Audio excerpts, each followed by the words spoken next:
श्रीमद् भगवद गीता अध्याय 4 ज्ञान कर्म संन्यास योग भाग 3 श्लोक 21 से 30 का अर्थ सहित विवरण करेंगे।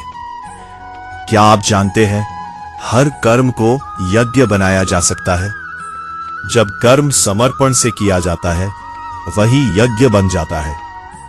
श्री कृष्ण बताते हैं सच्चा योग वही है जहां हर कर्म भगवान को अर्पित हो। श्लोक 21 निराशीर यत चित्तात्मा त्यक्त सर्व परिग्रह शारीरम केवलम कर्म कुर्वन् नाप्नोति किल्बिषम्। जो व्यक्ति आशा और संग्रह की भावना छोड़कर केवल शरीर निर्वाह के लिए कर्म करता है वह पाप से मुक्त रहता है।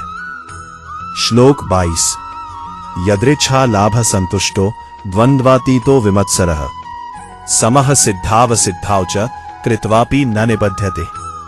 जो व्यक्ति सहज प्राप्त में संतुष्ट रहता है और सफलता असफलता में समान रहता है वह कर्म से बंधता नहीं। श्लोक 23 गत संगस्य मुक्तस्य ज्ञानावस्थित चेतसः यज्ञायाचरतः कर्म समग्रम प्रविलीयते।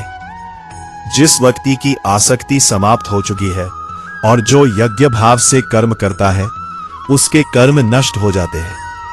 श्लोक 24 ब्रह्मार्पणम ब्रह्म हविर्ब्रह्माग्नौ ब्रह्मणाहुतम ब्रह्मैव तेन गंतव्यम ब्रह्म कर्म समाधिना। यज्ञ में अर्पण करने वाला अर्पण अग्नि और फल सब ब्रह्म ही है। ऐसा समझने वाला व्यक्ति ब्रह्म को प्राप्त करता है।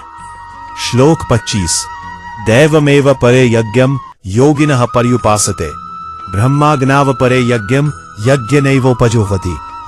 कुछ योगी देवताओं की पूजा को यज्ञ मानते हैं जबकि कुछ ब्रह्मरूप अग्नि में यज्ञ करते हैं। श्लोक 26 श्रोत्रादीन इंद्रियाण्यन्ये संयमाग्निषु जुह्वति शब्दादीन विषयानन्य इंद्रियाग्निषु जुह्वति।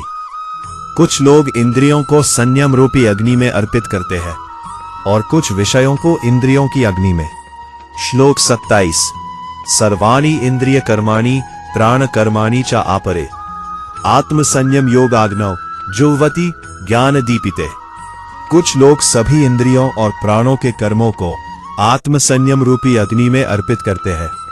श्लोक 28 द्रव्य यज्ञास्तपो यज्ञा योग यज्ञास्तथा परे स्वाध्याय ज्ञान यज्ञाश्च यतयः संशित व्रताः। कुछ लोग दान तप योग और स्वाध्याय को यज्ञ के रूप में करते हैं। श्लोक 29 अपाने जुह्वति प्राणम प्राणे अपानम तथा परे प्राणापाना गति रुद्ध्वा प्राणायाम परायणः। कुछ लोग प्राणायाम द्वारा प्राण और अपान वायु को नियंत्रित करते हैं।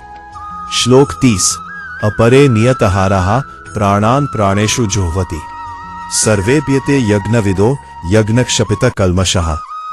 जो लोग संयमित आहार और यज्ञ का पालन करते हैं उनके पाप नष्ट हो जाते हैं। भाग 3 का मुख्य संदेश है कि जब कर्म समर्पण और यज्ञ भाव से किया जाता है तब वही कर्म आध्यात्मिक साधना बन जाता है। जब जीवन का हर कर्म यज्ञ बन जाए तब पाप अपने आप समाप्त हो जाते हैं। समर्पण से किया गया कर्म ही आत्मा को शुद्ध करता है।